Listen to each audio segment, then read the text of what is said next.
Welcome back, and to talk more about the latest developments on the ground concerning the Iranian-American deal that was postponed by J.D. Vance, the Vice President. We are delighted to have with us over the phone Dr. Monica Williams. She's an international relations expert and also she's a political science researcher. Thank you very much, Dr. Monica, for coming. Thank you for having me today. Good morning. Thank you. Dr. Monica, tell us more about the latest developments and what are the main reasons behind this sudden decision by the United States to postpone the deal. The reported talks in Sweden suggested that the U.S. and Tehran are attempting to transform the recent escalation into a broader diplomatic framework. As we know, the emerging understanding between both sides appears less like a comprehensive peace agreement and more like a temporary political arrangement designed to prevent return to direct confrontation. I guess that's why President Donald Trump postponed yesterday. But we have to note that today the Kushner and Steve Witkoff will continue the suggested and the concert fixed times. Several unsolved issues remain at the center of the negotiation. First one is the nuclear file continues to be the most sensitive point of continuance. The United States is expected to seek stronger monitoring mechanisms, limitation on uranium enrichment level, and the guarantee that Iran nuclear activities remain exclusively civilian. And Iran, on the other side, is likely to demand sanction relief, of course, a recognition of its right to peaceful nuclear technology and assurance against future military strikes. On the other side, the regional allies remain highly complex. Of course, the United States also seeks to reduce tensions involving Iranian actors across the Middle East, while on the other side, Iran views its regional network as a critical component of its deterrence strategy, which bridge this complex security perception will be one of the most difficult aspects of any future agreement. The third one, and of course, all of these reasons was the main reasons for postponing yesterday, but of course they complete or continue this negotiations today.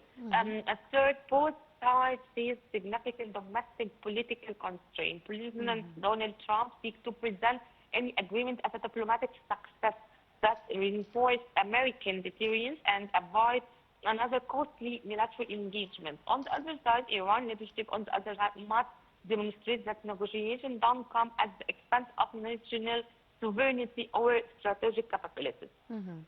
Dr. Williams, how do you view the latest developments on the ground concerning the Israeli attack on Lebanon and killing 18 people on Lebanon today? Of course, we have to also tackle with what's happening in Lebanon today, and of course in Gaza yesterday. It reflects far for than domestic political or security crisis.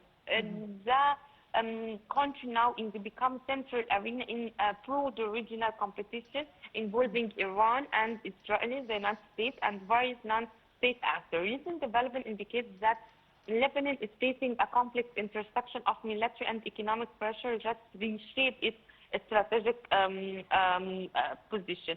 From a security perspective, the ceasefire that followed months of confrontation between Israel and Hezbollah has reduced the immediate risk of the large scale, but it's not resolved the underlying causes of instability. Israel continues to view Hezbollah military capabilities as a long-term strategic threat, and we have to say that it's a part of Israeli tactics to perceive its dominance or and to reward its strategic failure in Iran on ground, of course, and politically, Lebanon remains vulnerable because of the institution and deep divisions among political factions. The government faces various challenges in reassuming state authority and rebuilding damaged infrastructure, of course, when we have tackled with the Hezbollah practices on the other side. So at the regional level, Lebanon become closely linked to the evolving U.S.-Iran dialogue. Of course, it's part and the main point of the ceasefire agreement between both sides. Mhm. And Dr. William, how do you view the effect of this postponement of the deal on the oil markets and also the energy markets? Of course, we follow that the prices are increased yesterday and the day before since the sign of the agreement between both sides. Mm-hmm. And of course, the postpone, as we said, it's a tactical move, not a strategic. Today it will be continued the negotiation between both sides. So I guess it's just tactics from United States to buy time and to make more pressure on Iran. Mm-hmm.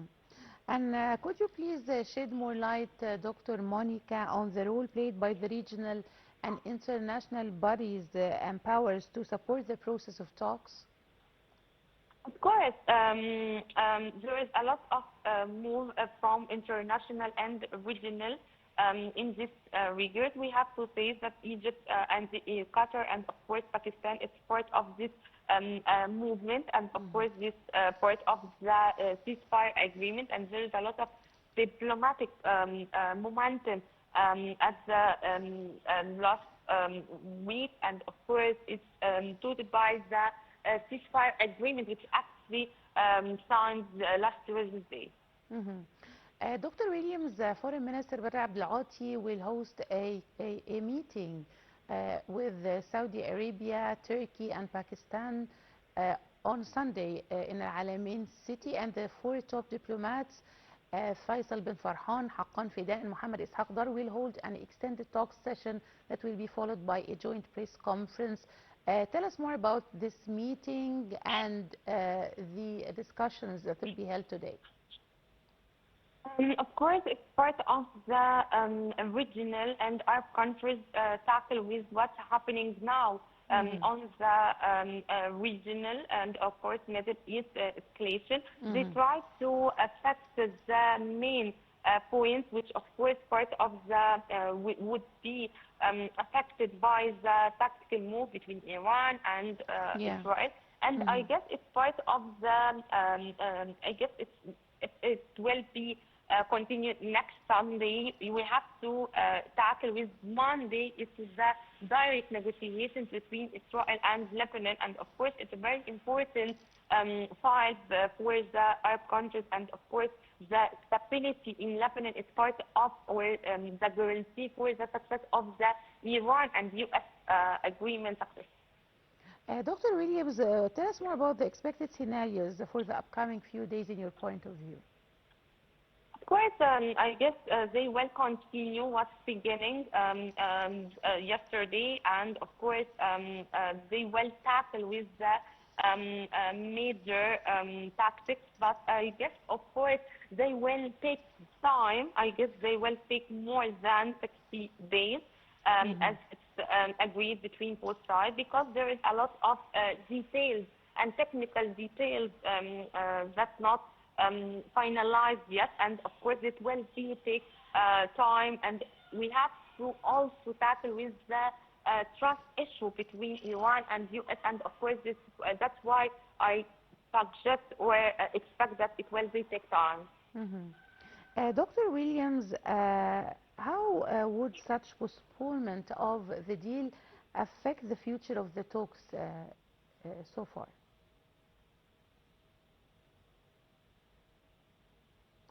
Dr. William?